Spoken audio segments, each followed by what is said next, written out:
नमस्कार, न्यूज की पाठशाला में आप सभी का स्वागत है। मैं हूं सुशांत सिन्हा। मौसम कैसा भी हो, वक्त कोई भी हो, रात 9 बजे यह पाठशाला लेकर हम आते हैं जिसमें सबकी क्लास लगती है। खबर का हर चैप्टर खुलता है, इतने विस्तार से खुलता है कि आप उस खबर के मास्टर होने चाहिए, क्योंकि इधर उधर की खबरें बता के सब निकल जाते हैं। अपने हिसाब से आए, पढ़े, चले गए। आपको समझ में आया, नहीं आया, आपके काम की खबर है, नहीं है, उनको कोई मतलब नहीं है। इसलिए हमने ये पाठशाला शुरू की जिसमें कि फैमिली के साथ आप न्यूज देखें, ये हमारी कोशिश है। इसलिए इसे न्यूज का फैमिली शो कहता हूं। तो आइए शुरू करते हैं आज की पाठशाला।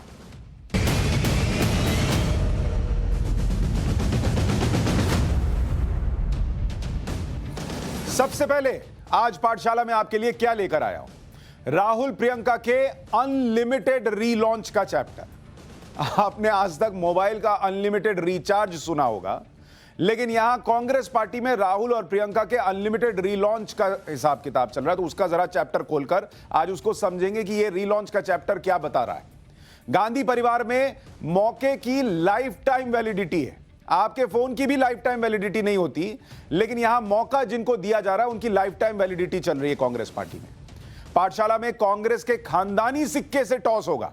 अब वो खानदानी सिक्का कहां से मिला हमें, वो भी आपको अब से थोड़ी देर में बताऊंगा। केरल और उत्तराखंड में बेमौसम आफत क्यों आ गई है, इसके बारे में जानकारी होगी आज पाठशाला में। सीक्रेट मिसाइल पर चीन के झूठ का रियलिटी टेस्ट करेंगे और आखिर में हिस्ट्री की क्लास में आपको लिए चलेंगे जहां अकबर के नाम पर राज करने वाले बैरम खान का चैप्टर होगा। लेकिन पाठशाला में सबसे पहले पॉलिटिकल साइंस की क्लास।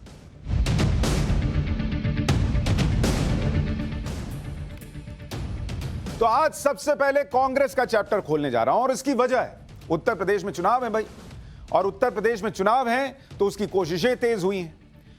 इस चैप्टर में गांधी परिवार की आज बात करूंगा कि क्योंकि यूपी में फिर से प्रियंका वाड्रा लॉन्च हो रही है। यह कहा जा रहा है कि राहुल फिर से अध्यक्ष बनने वाले हैं, उसकी भी चर्चा है, बहुत दिन से है, लेकिन इधर फिर थोड़ी तेज हुई है। पिछले कुछ हफ्ते की राजनीति में यह भी दिख रहा है कि गांधी परिवार के सामने बगावती तेवर वाले सरेंडर कर चुके हैं। ऐसे में कांग्रेस का खानदानी सिक्का क्या कहता है, पहले आपको यह देखना चाहिए। यह कांग्रेस का सिक्का है। अब इसको उछालिए, ऐसे सिक्का लेके उछालिए। अब इसमें आप उछालेंगे तो एक बार उछाला तो यह राहुल गांधी, प्रियंका वाड्रा और सोनिया गांधी दिखते हैं। फिर सिक्का उछालिए, एक बार और उछालिए, नीचे गिरा। अब इसको फिर उछालिए, फिर वही आता है। फिर इसको नीचे गिराइए, थोड़ा पलट के हेड टेल जैसे होता है वैसा कुछ करने की कोशिश कीजिए। फिर इसको उछालिए कांग्रेस के सिक्के को, फिर यही आता है।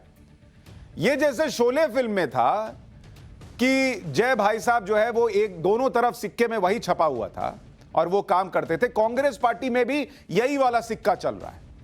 उसमें जो जिम्मेदारियां दी जानी है, जो पद दिए जाने हैं, जो पार्टी को चलाने का काम देना है, जो सब कुछ अपने हाथ में रखना है, वो इसी सिक्के से टॉस होता है। और इस सिक्के को जब टॉस करो तो यही तीन लोगों के चेहरे दिखते हैं। तो ये कांग्रेस का खानदानी सिक्का है, जहां एक खानदान जो है वो दोनों तरफ छपा हुआ है और उन्हीं की चल रही है। और जब ये सिक्का उछाला गया कि यूपी में कौन करेगा हमारी अगुवाई, तो फिर सिक्का तीनों का आया, तो उसमें से चुन लिया गया प्रियंका वाड्रा को। अब प्रियंका वाड्रा यूपी में रीलॉन्च हो रही है। अब यह बड़ी कमाल की बात है कि प्रियंका वाड्रा को यूपी में रीलॉन्च किया जा रहा है। अब मैं ऐसा क्यों कह रहा हूं रीलॉन्च किया जा रहा है, और यह रीलॉन्च क्यों समझना चाहिए? क्योंकि प्रियंका वाड्रा उत्तर प्रदेश में महिलाओं से कुछ वादे कर रही हैं। अब महिलाओं को भी लगेगा ना भाई कि अरे हमारे लिए बात कर रही है कि 40% टिकट जो है वो महिलाओं को दे देंगे, लेकिन कौन दे रहा है यह भी तो इंपॉर्टेंट है भाई। मैं अगर यह कह रहा हूं कि यह मेरा चेक ले जाओ और इस चेक में भर लेना, जो मन में आए भर लेना, अरे मेरे अकाउंट में पैसा भी तो होना चाहिए। भरने वाला 5 करोड़ भर लेगा, लेकिन मेरे अकाउंट में पैसा तो हो 5 करोड़। तो जो टिकट दे रहा है उसका खुद का हाल उत्तर प्रदेश में है क्या है, ये आपको समझना होगा। प्रियंका वाड्रा का पहले राहुल प्रियंका का अनलिमिटेड रीलॉन्च वाला चैप्टर है, इसमें पहले प्रियंका वाड्रा की बात करते हैं। ये 2019 में पहली बार लॉन्च हुई थी प्रियंका वाड्रा। तब इन्हें महासचिव बनाया गया था उत्तर प्रदेश में, कांग्रेस महासचिव बनाकर भेजा गया था कि आप जाइए उत्तर प्रदेश में काम कीजिए।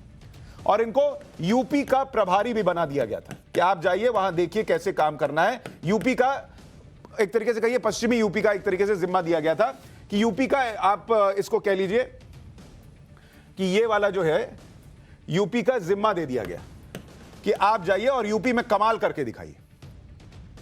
यूपी में कांग्रेस की लोकसभा सीटें जब तक ये नहीं थी तब लोकसभा सीटें कांग्रेस को कितनी आई थी? 2।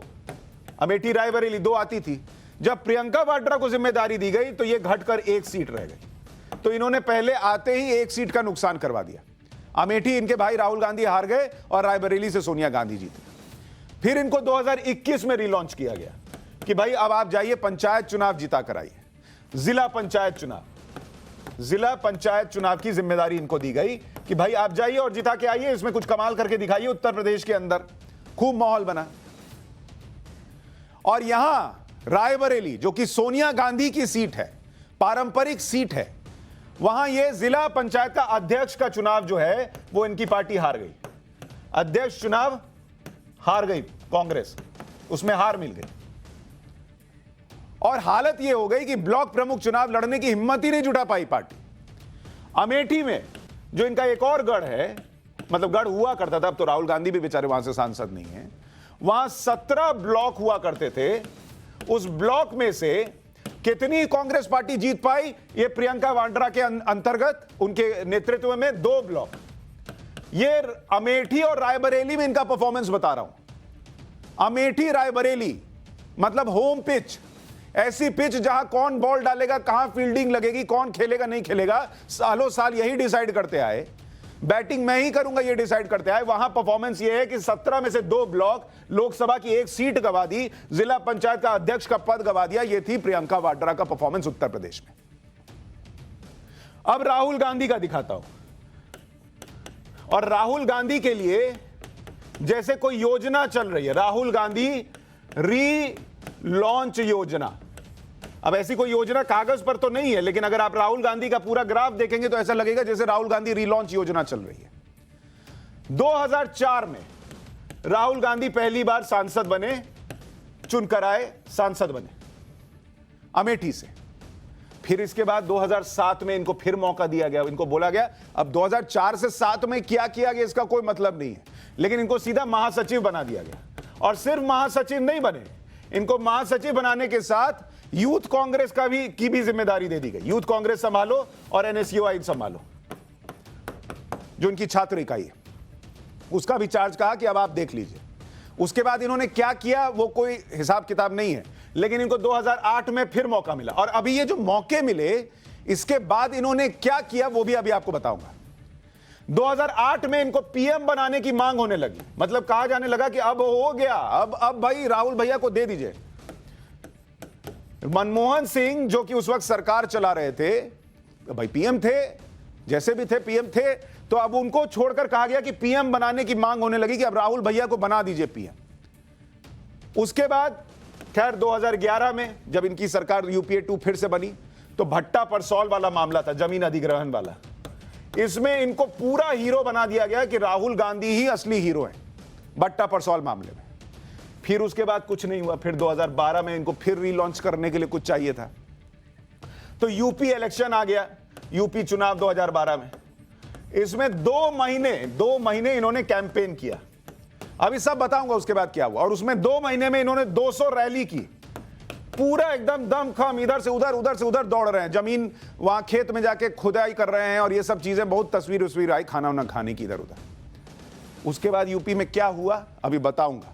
लेकिन उसके बाद 2013 में इनको कांग्रेस का उपाध्यक्ष बना दिया गया, यानी सोनिया गांधी के बाद अब जो है राहुल गांधी पार्टी में नंबर 2 2013 में हो चुके थे।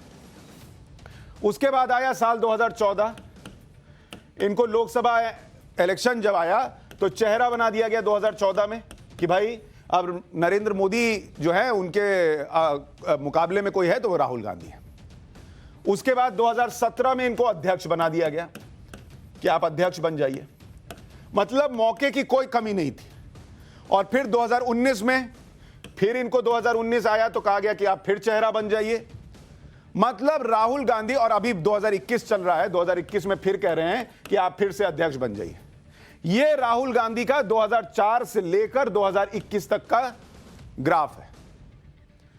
इतने मौके, इतना रीलॉन्च होने का मौका ना तो जीवन में किसी इंसान को मिला, ना किसी सैटेलाइट को मिला।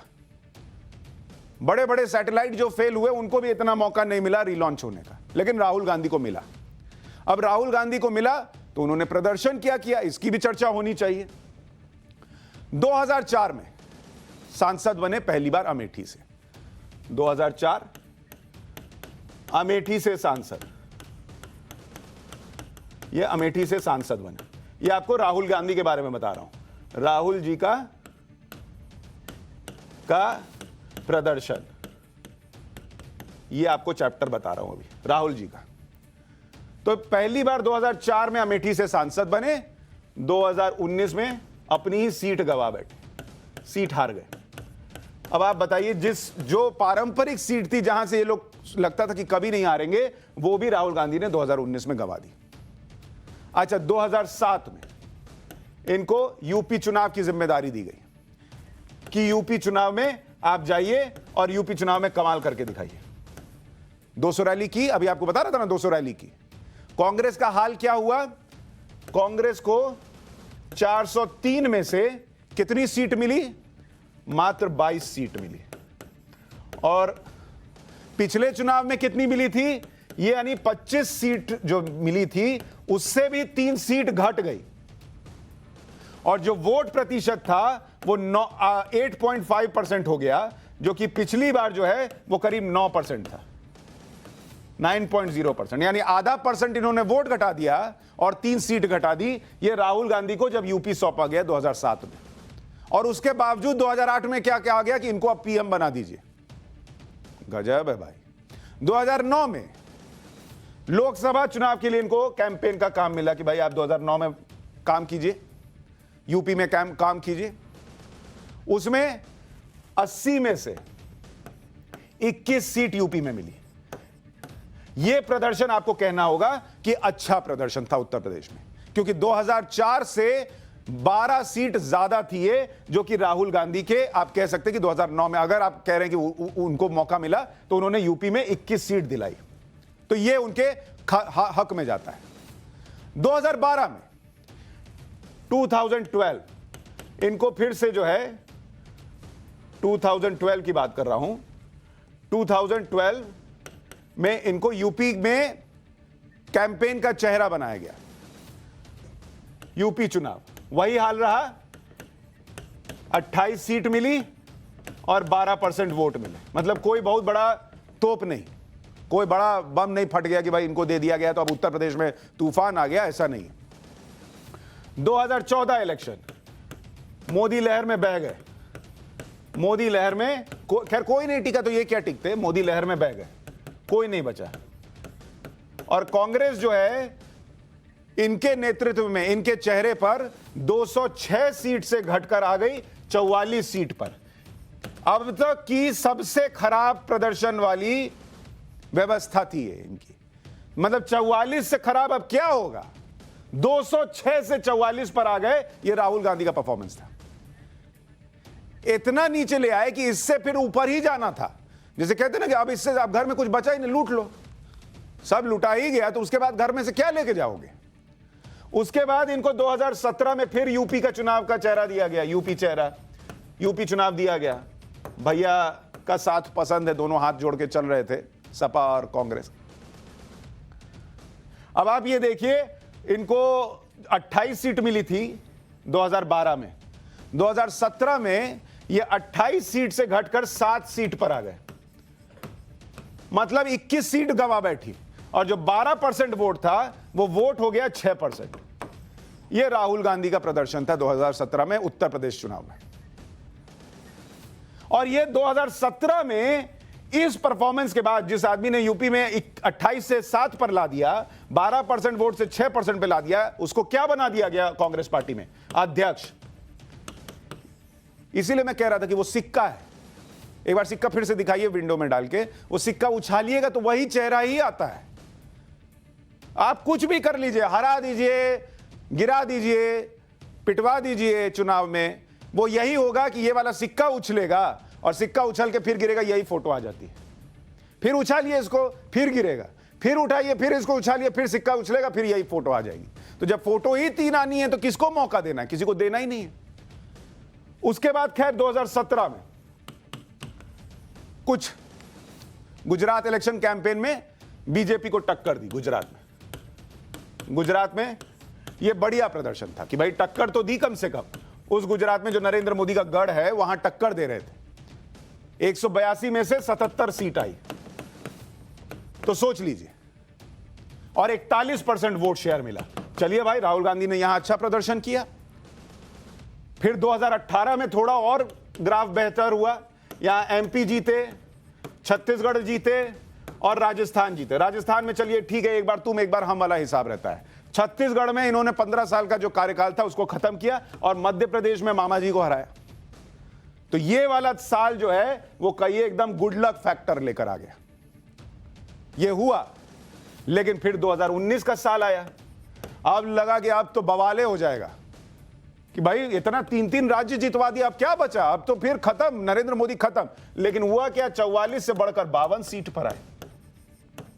इतना कमाल करने के बाद 8 सीट बढ़ी, 8+, और वोट शेयर जो है वो 19.3% था 2014 में।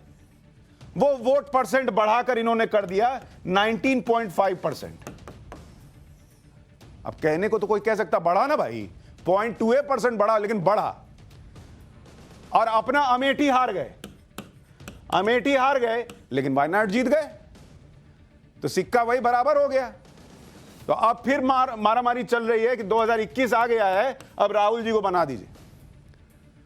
अब फिर कहूंगा कि ऐसा रीलॉन्च का मौका किसको मिलता है। अच्छा, इसमें एक चीज और है, राहुल गांधी को मौका मिलता है, फिर उनको लगता है कि इसमें ठीक से परफॉर्मेंस नहीं हुआ, तो ऐसा उनको फील होता है शायद पावर नहीं है, थोड़ा और कुछ बूस्टर डोज चाहिए। जैसे वैक्सीन में नहीं होता कि बूस्टर डोज ले लेंगे तो आप तो हरा ही देंगे, तो गिव मी मोर पावर वाला फॉर्मूला चाहिए। कैसे, आपको बताता हूं। अप्रैल मई 2007 यूपी में चुनाव हार गए। यूपी हार गए भाई, हार गए, ठीक है, अब तुम हार गए तो घर बैठो। नहीं, इनको सितंबर 2007 में हारने के बाद महासचिव बना दिया गया। इनको लगा पिछली बार जो है मैं महासचिव नहीं था, इसलिए पावर कम थी, I need some more power, तो इनको महासचिव बना दिया गया। 2012 फिर यूपी हार गए भाई। और यूपी से कहते हैं कि अगर केंद्र में पहुंचना है कुर्सी तक तो रास्ता जो है वो यूपी से होके जाता है। तो 2012 में यूपी हारे और 2013 में इनको क्या बना दिया गया, उपाध्यक्ष बना दिया गया, यानी नंबर 2 बना दिया गया। इनको नंबर 2 हो गए पार्टी में। I need some more power, तो वो पावर दे दिया गया। हारने के बाद भी किसी को देखें हारने के बाद फिर इस तरीके से पावर मिलती है, राहुल गांधी को मिली। 2014 लोकसभा चुनाव हार गए, और बुरी तरह हार गए।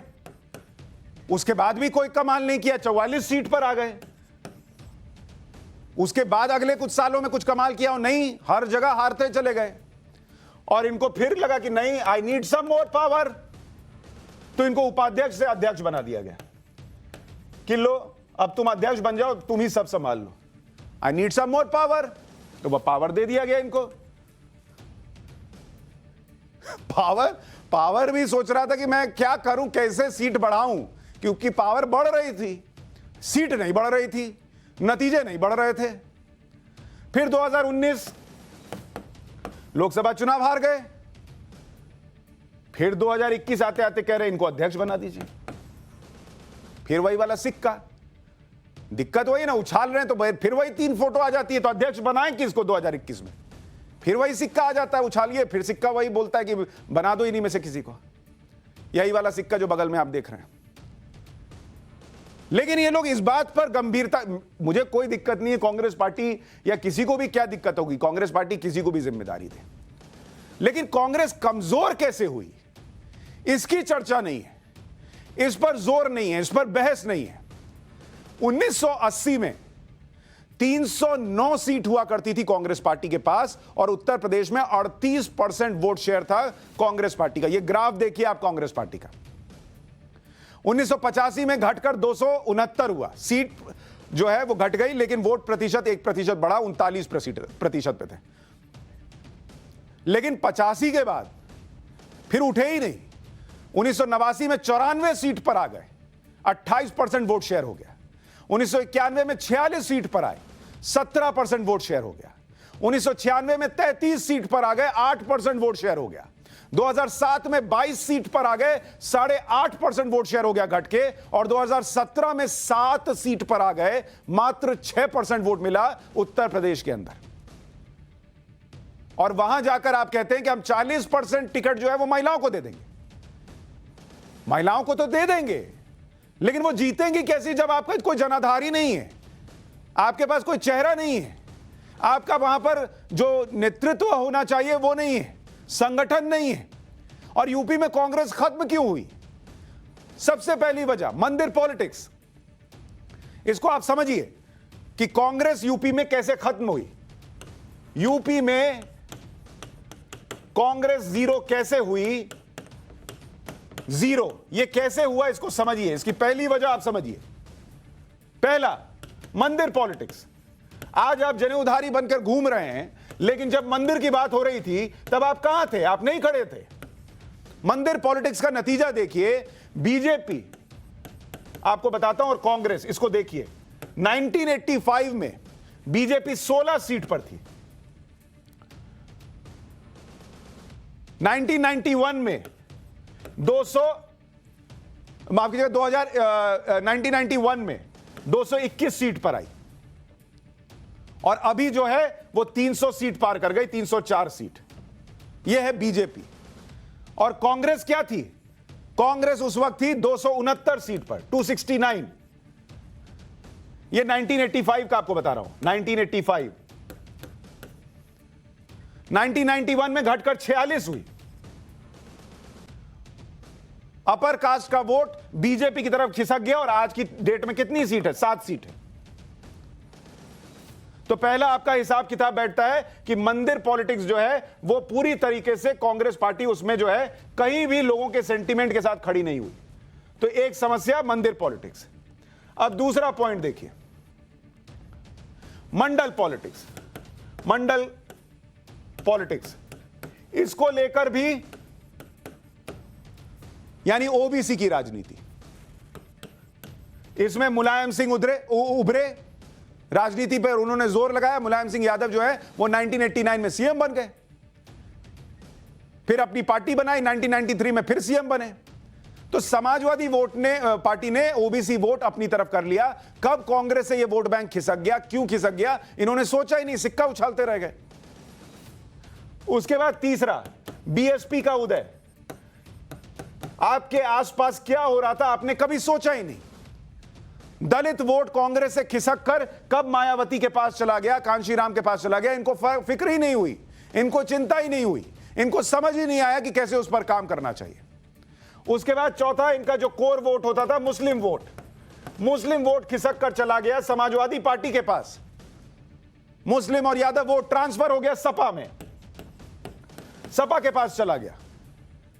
इनको भनक ही नहीं लगी, इन्होंने मेहनत ही नहीं की, सिक्का उछालते रह गए। कोई चेहरा नहीं। पांचवा कारण, इन्होंने कोई चेहरा वहां बनने ही नहीं दिया, और बना तो उसको टिकने नहीं दिया। अमेठी रायबरेली से आगे का सोचा ही नहीं। वीपी सिंह, एनडी तिवारी के बाद कोई नेता बताइए, कोई चेहरा बताइए जिसको आप कहें कि हां कांग्रेस अगर जीत कर आएगी तो यही सीएम बन जाएगा। किसको? अंदरूनी कला, संगठन सब खत्म। और ये जो एनालिसिस है इसको समझिए, ये किसी पार्टी के खिलाफ नहीं है। ये इस देश में जो सियासत चल रही है, जो एक खानदानी सिक्का उछलता और फैसला होता है, उसको एक्सपोज करने वाली एनालिसिस है। प्रशांत किशोर को सुनिए भाई। आज की तारीख में प्रशांत किशोर जो है, उनका एनालिसिस जो है वो कुछ तो मायने रखता है। और उन्होंने क्या कहा जब लखीमपुर की घटना हुई, उसको लेकर प्रशांत किशोर ने जो ट्वीट किया कि people looking for a quick spontaneous revival of GOP grand old party, GOP मतलब grand old party led opposition based on Lakhimpur Kheri incident are setting themselves up for a big disappointment. यानी जिन लोगों को लगता है कि लखीमपुर कांड की वजह से कांग्रेस की अगुवाई में विपक्ष त्वरित वापसी करेगा, वो गलतफहमी में है। दुर्भाग्य से ग्रैंड ओल्ड पार्टी में गहरी जड़ें जमा चुकी समस्याओं और ढांचागत कमजोरी का कोई तात्कालिक समाधान नहीं है, और उसमें एक बड़ी समस्या वो सिक्का है। आप लखीमपुर की घटना में प्रशांत किशोर जो कह रहे हैं उसका मतलब यह है कि आप घटनाओं में जब अपॉर्चुनिटी ढूंढते हैं, मौका तलाशते हैं, तो देश की जनता का आपसे डिस्कनेक्ट होता है। वो कनेक्ट तो बनाइए पहले। यूपी में कांग्रेस ने क्या कहा कि हम महिलाओं को टिकट देंगे, महिला कार्ड खेल दिया। प्रियंका वाड्रा ने कहा कि हम 40% टिकट महिलाओं को दे देंगे। लेकिन इस चुनावी कार्ड का टेस्ट भी तो करना जरूरी है कि आप कितने ईमानदार हैं इसको लेकर, महिलाओं की सोच को लेकर आप कितने ईमानदार हैं, ये सोचिए।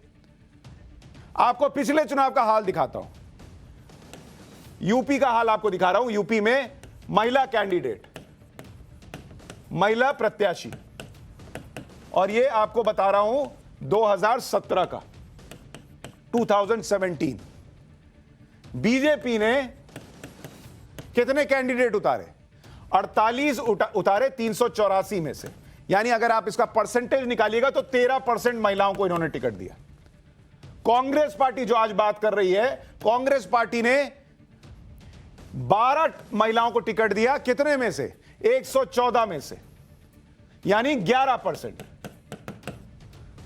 समाजवादी पार्टी एसपी, इन्होंने 31 महिलाओं को टिकट दिया 311 में से, यानी करीब 10%। और मायावती की पार्टी बीएसपी, जिनकी खुद की अध्यक्षा महिला है, उन्होंने कितने को दिया? 21 सीट दी, 21 टिकट दिए 403 में से, यानी 5%, मात्र 5%। ये 40% वाले खुद 11% दे रहे थे पिछली बार तक, इस बार अचानक 40% पे क्यों आए? लोग पूछेंगे उसकी वजह क्या है, आपने ऐसा क्या किया है? क्या ये सिर्फ एक स्ट्रैटेजी भर है कि कोई चेहरा तो मिल नहीं रहा, महिलाओं को दे दो, कम से कम अपने घर में तो कहेंगे कि तुम हमको वोट दो? या आपको लगता है कि महिलाओं का वोट जो है वो नरेंद्र मोदी और बीजेपी की तरफ जाता है, योगी आदित्यनाथ की तरफ जा सकता है, उसको काटने के लिए महिला कैंडिडेट उतार दो? क्योंकि अगर महिलाओं की बात करने में ईमानदारी होती, सच्चाई होती, तो संसद में महिलाओं का प्रतिनिधित्व कितना है? आप सोचिए, सबसे पुरानी पार्टी है ना भाई, लोकसभा में कितनी महिलाएं हैं? 14%। 14% महिला हैं लोकसभा के अंदर, और राज्यसभा में कितनी है? मात्र 12%। कहां है प्रतिनिधित्व? अचानक से 40%। ग्लोबल रैंकिंग कितनी है? ग्लोबल रैंकिंग अगर आप देखने जाइएगा, जो प्रतिनिधित्व है उसको लेकर, तो 148वां स्थान है 193 देशों में। यह है महिलाओं की स्थिति। और महिला आरक्षण बिल 1996 में पेश हुआ था, महिला आरक्षण बिल, यह आज तक अटका हुआ है, तब से पेंडिंग है। और अचानक से कोई उठकर कहता है कि हम 40% टिकट जो है वो महिलाओं को दे देंगे, तो लोग पूछेंगे कि कैसे, क्यों ये मेहरबानी अचानक, क्यों, इसकी वजह क्या है? और यूपी के लिए कांग्रेस ने स्लोगन दिया, लड़की है, लड़की हूं, लड़ सकती हूं। ठीक है भाई, आपको लगेगा कि हां हो सकता है कुछ ईमानदारी हो इस स्लोगन में, लेकिन जब टाइम्स नाउ नवभारत ने प्रियंका वाड्रा से जब प्रेस कॉन्फ्रेंस कर रही थी, यही स्लोगन दे रही थी, तो उनसे मध्य प्रदेश के मामले पर सवाल उठाया कि वहां एक कांग्रेस विधायक का बेटा रेप का आरोपी है, उस पर आरोप लगा हुआ है, 6 महीने से फरार चल रहा है। उसको लेकर जब टाइम्स नाउ नवभारत ने सवाल पूछा तो प्रियंका वाड्रा कुछ नहीं बोली। कहां है महिलाओं को लेकर ईमानदारी? देखिए एक बार वहां क्या हुआ उस वक्त। Ma'am, you've rightly brought up the issue of women in politics and the kind of empowerment that they deserve. I wanted to ask you about a case from Madhya Pradesh, wherein Karan Morwal, who's the son of Congress MLA from Ujjain, he's been accused of rape and he's been absconding for the last 6 months. I'm sorry, but we are this is about women empowerment, Supriya ji. She's responding. This is a historic issue. I will not let any other questions. Supriya ji, let Priyanka ji respond. She's responding. One thing, shall we have a separate interview and I'll answer your question? Just one reaction on this, ma'am. Next question, please. एक सवाल का जवाब नहीं। गाड़ी किसने चढ़ाई नहीं चढ़ाई, इस बात पर गृह राज्य मंत्री का इस्तीफा भी चाहिए, उनकी गिरफ्तारी भी चाहिए, और बेटे का वीडियो अभी तक आया हो ना आया हो सब भूल जाइए, सीधा अरेस्ट कर लीजिए। लेकिन मध्य प्रदेश में कांग्रेस विधायक के बेटे पे आरोप लगे और वो 6 महीने से मिल ना रहा हो, नदारद हो, भागा भागा हो, तो उस पर आप सवाल भी नहीं पूछ सकते प्रियंका वाड्रा से। बेटियों के लिए न्याय की बातें यूपी में लागू हो जाती हैं क्योंकि यह कांग्रेस की राजनीति के लिए सुविधाजनक है, लेकिन मध्य प्रदेश में यही बात लागू नहीं होगी क्योंकि वहां आरोपी व्यक्ति कांग्रेस विधायक का बेटा है। एमपी की पीड़ित लड़की कांग्रेस संगठन में ही काम करती है, लेकिन इसको न्याय दिलाने के लिए पार्टी में कोई सुनने वाला नहीं है। हम टाइम्स नाउ नवभारत पर लगातार सवाल उठा रहे हैं, मुद्दा बना रहे हैं, इसको दिखा रहे हैं, तब जाकर इतना हो रहा है कि कम से कम सवाल तो पूछा जा रहा है, वरना कोई पूछने वाला नहीं। इसलिए उत्तर प्रदेश में अगर तस्वीर बदलनी है तो इस बात को समझिए कि सिक्का बदलना होगा, सिक्के की चमक बदलनी होगी, सिक्के की खनक बदलनी होगी, सिक्का चले यह करना होगा। तो इस चैप्टर में इतना ही। मुझे लगता है आपको समझ में आया होगा कि उत्तर प्रदेश की सियासत के लिहाज से यह चैप्टर कितना अहम था। अब जरा भूगोल की क्लास।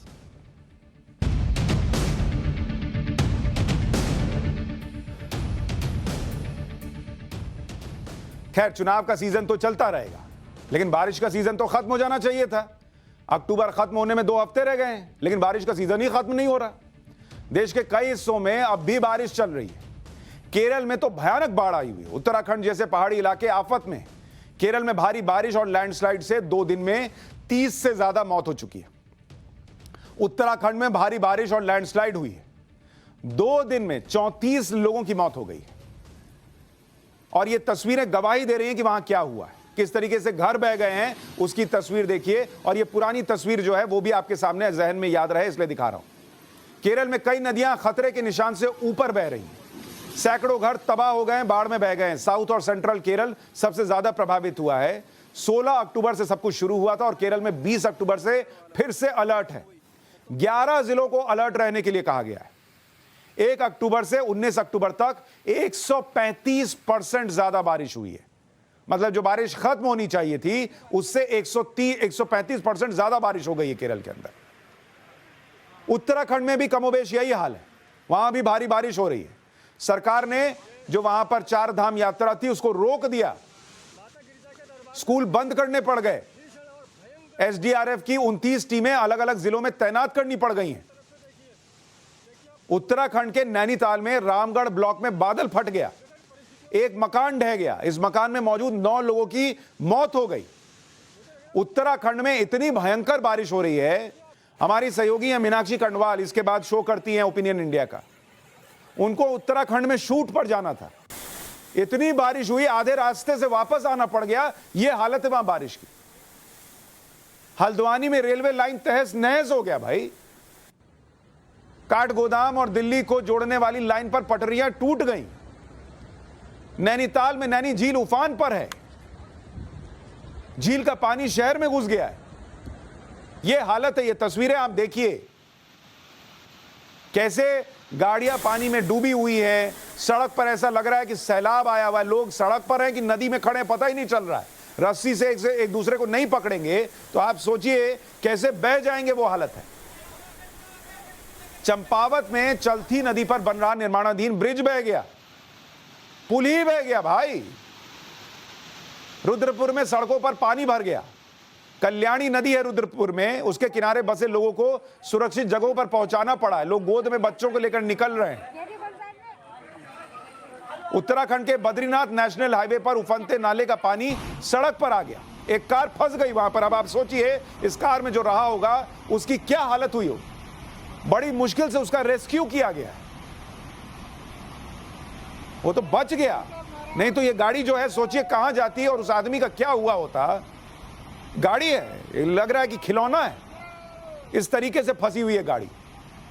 टॉय कार नहीं होती, बच्चे को देते कि तुम पानी में डाल के खेलो, वैसी हालत हो गई है। इतनी बारिश हो रही।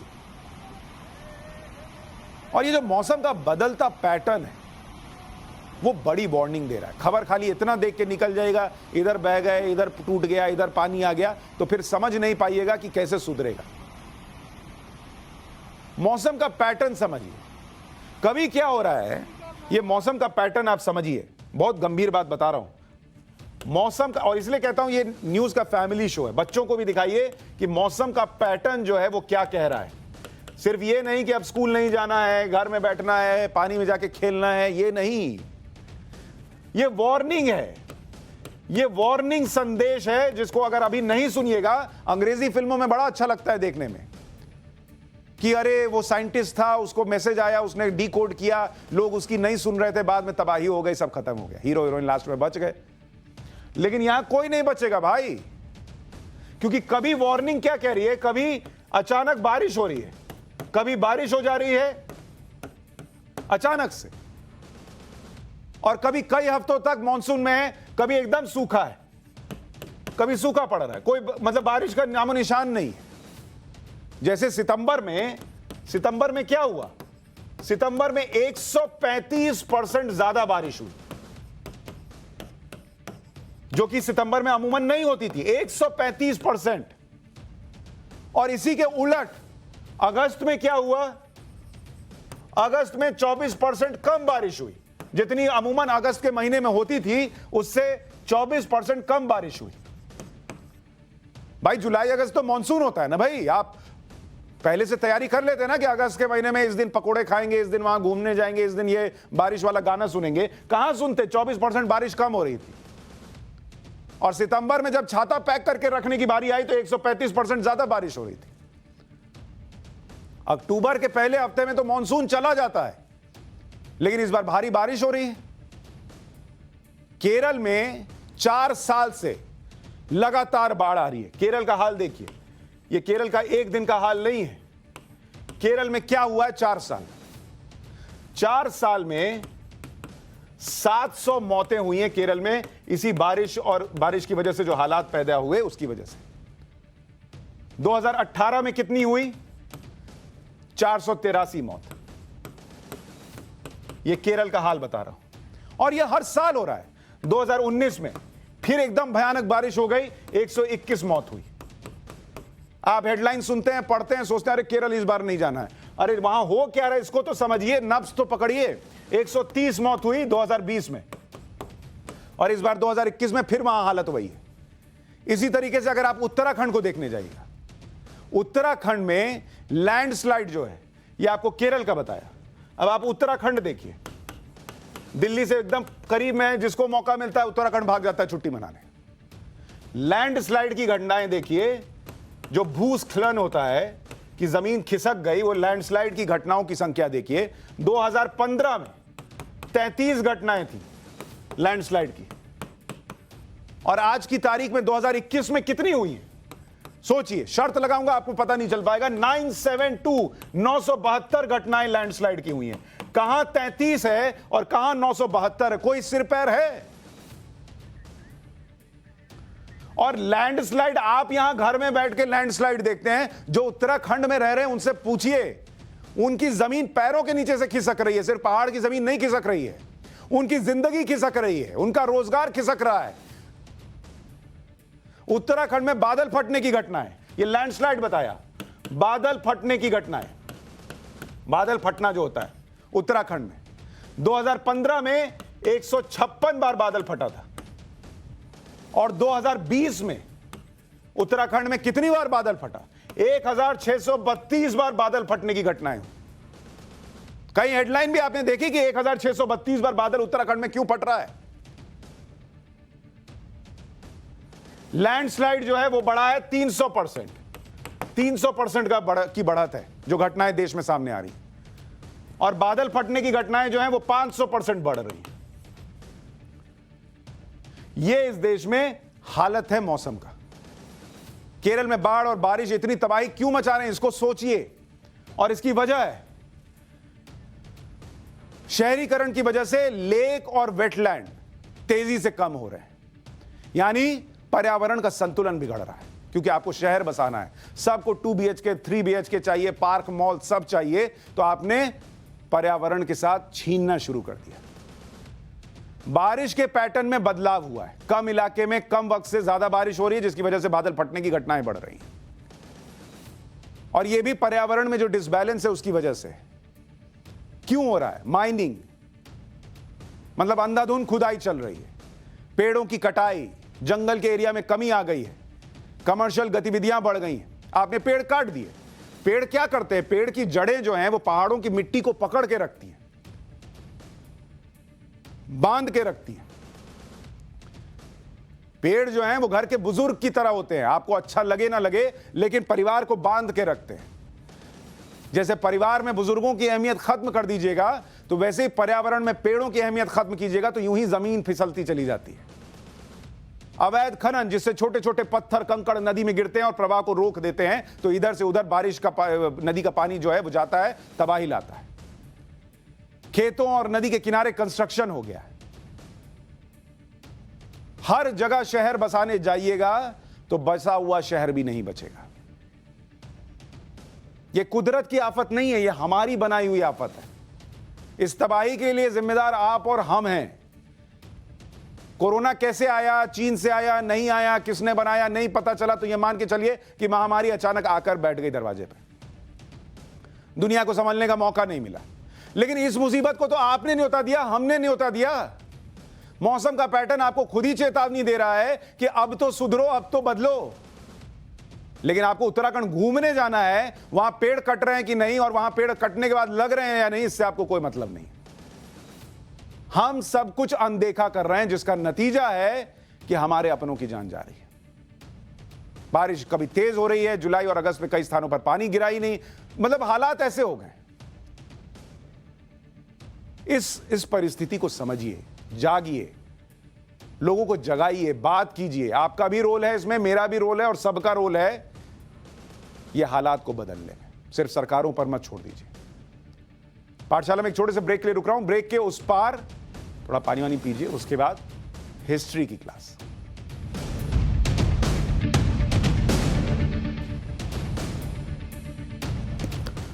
अब हिस्ट्री की क्लास लगाते हैं जरा, मतलब हिस्ट्री की क्लास नहीं, हिस्ट्री वाली क्लास लगाते हैं। मुगल सीरीज आपके सामने लगातार हम रख रहे हैं, और अब तक हमने आपको मुगल सीरीज में बताया है कि अकबर ने हेमू को हराकर फिर से दिल्ली पर कब्जा किया। हेमू का कत्ल करके उसके सिर को काबुल भेज दिया गया, और पानीपत की दूसरी लड़ाई अकबर के लिए काफी अहम थी। 13 साल का अकबर अब सियासी दांवपेच समझने लग गया था। अकबर को अपने संरक्षक बैरम खान के कई फैसले पसंद नहीं आ रहे थे। अब बैरम खान की जगह अकबर खुद फैसले लेना चाहता था। इसके बाद क्या हुआ, अब आपको वो बताते हैं। अकबर के चैप्टर में बहुत सारे अलग अलग कैरेक्टर्स हैं। इन सभी के बारे में एक एक करके आपको जानना जरूरी है। हमने आपको हेमू के बारे में बताया था, अब आपको बैरम खान के बारे में बताता हूं। अकबर की कहानी में बैरम खान का नाम बार बार आया है, लेकिन यह बैरम खान कौन था, यह आपको जानना चाहिए। बैरम खान का जन्म 1501 में अफगानिस्तान में हुआ था। बैरम खान 16 साल की उम्र में बाबर की सेना में भर्ती हुआ। बाबर के बाद बैरम खान हुमायूं की सेवा में लग गया। हिंदुस्तान से हुमायूं के भागने के दौरान बैरम खान उसके साथ मौजूद था। बैरम खान पर हुमायूं बहुत ज्यादा भरोसा करता था। हुमायूं के सहयोगी इसी बात से बैरम खान से चिढ़ते भी थे, क्योंकि हुमायूं तो सबसे धोखा खा रहा था, भाइयों से भी खा रहा था, और इसलिए उसे बैरम खान पर बहुत भरोसा था कि यह धोखा नहीं देगा। बैरम खान की पहुंच और ताकत मुगलों के बीच बढ़ रही थी, जिससे हुमायूं के जो दूसरे सहयोगी और मुगल सरदार उससे चिढ़ने लगे थे। वो बैरम खान को रास्ते से हटाने की कोशिश करने लगे। यह साल 1553 और 1554 का समय था। हुमायूं के सहयोगियों ने बैरम खान के खिलाफ षड्यंत्र किया। हुमायूं से कहा कि बैरम खान आजाद शासन करना चाहता है, लेकिन हुमायूं ने किसी की बात नहीं मानी और बैरम खान पर विश्वास बनाए रखा। हुमायूं ने बैरम खान की शादी अपनी भांजी सलीमा सुल्तान बेगम से कराई। 1558 में हुई बैरम खान और सलीमा की शादी से कई मुगल सरदार नाराज थे, क्योंकि मुगल सुन्नी मुसलमान थे और बैरम खान शिया मुसलमान था। इसी कारण से मुगल खानदान में बैरम की शादी से कई लोग नाराज थे। अकबर के संरक्षण के तौर पर बैरम खान के हाथ में पूरी ताकत थी। वो मनमाने फैसले करता था। भाई, जब बॉस ही अपना है तो फिर क्या है, करो जो करना है। अपने खिलाफ होने वाली हर साजिश को वो कुचल देता था। अकबर की छोटी उम्र का बैरम खान ने लगातार फायदा उठाया। सरकारी आदेश बैरम खान अकबर के नाम से जारी करता था। मतलब रिमोट से सरकार चलाने का काल जो है वो हाल के दिनों में नहीं शुरू हुआ, वो हुमायूं और अकबर के जमाने से चल रहा था। बैरम खान इस्लामी कानून लागू करने के पक्ष में था। शिया होकर भी बैरम खान अकबर का संरक्षक था, उसे इसका घमंड था। बैरम खान सुन्नी मुसलमानों को अपनी ताकत दिखाता था। बैरम खान के कुछ फैसलों से उस समय अकबर भी नाराज था। वर्चस्व दिखाने के लिए बैरम खान हारे हुए राजाओं के सिर काट देता था, जैसे हेमू के साथ किया। अकबर हारे हुए राजाओं के साथ ऐसे बर्ताव के पक्ष में नहीं था। एक बार अकबर का हाथी बैरम खान के तंबू में घुस गया। बैरम खान ने अकबर के हाथी के महावत को मरवा दिया। यह भी कहा जाता है कि बैरम खान ने अकबर के शिक्षक को भी मरवाया था। 1556 में अकबर बादशाह बना। 4 साल तक बैरम खान के नेतृत्व में वो बादशाह चलाता रहा। बच्चा था, उसको लगता था कि बैरम खान जो बता रहे वो सही कर रहे हैं। इस दौरान बैरम खान की चल रही थी, बोलबाला उन्हीं का था। बैरम खान शिया होते हुए भी सुन्नी मुगलों के बीच महत्वपूर्ण था। बैरम खान ने अपने करीबी शेख गदाई को अहम ओहदा दे दिया। शेख गदाई भी बैरम खान की तरह शिया था और मुगल दरबारी था। बैरम खान ने शेख गदाई को न्याय विभाग का प्रमुख बना दिया। शेख गदाई मुगल साम्राज्य का तीसरा ताकतवर अधिकारी बन चुका था। शेख गदाई को बैरम खान का राइट हैंड, जैसे नहीं कहते कि ये तो राइट हैंड है, दाहिना हाथ कहा जाता था। एक शिया को इतने बड़े पद पर बिठाने से सुन्नी सरदार नाराज चल रहे थे। 1560 आते आते बैरम खान के खिलाफ मुगल सरदार एकजुट होने लगे। सभी को लग रहा था कि शिया होने के बाद भी बैरम खान का जो कद है वो बढ़ रहा है और ये उनके लिए खतरा है। बैरम खान के खिलाफ अकबर की जो दाई मां थी माहम अनगा और उसका बेटा अधम खान भी साजिश कर रहे थे। अकबर के शुरुआती दौर में इस तरह की साजिशें चल रही थी और सभी का मकसद पावर पर कंट्रोल करना था कि हमको मिल जाए पावर। अकबर को इन साजिशों का पता कैसे चला और कैसे उसने इन सब का सामना किया, ये पाठशाला में कल बताएंगे। तब तक के लिए आप जरूर इतना बताइए कि आपको पाठशाला लग कैसी रही है और कौन से विषय पर आप चाहते हैं कि क्लास लगाई जाए और किसकी क्लास लगाई जाए, ये भी बताइए। #न्यूज़ की पाठशाला ट्वीट कीजिए, हमें भी पता चले। फिलहाल इजाजत दीजिए, नमस्कार।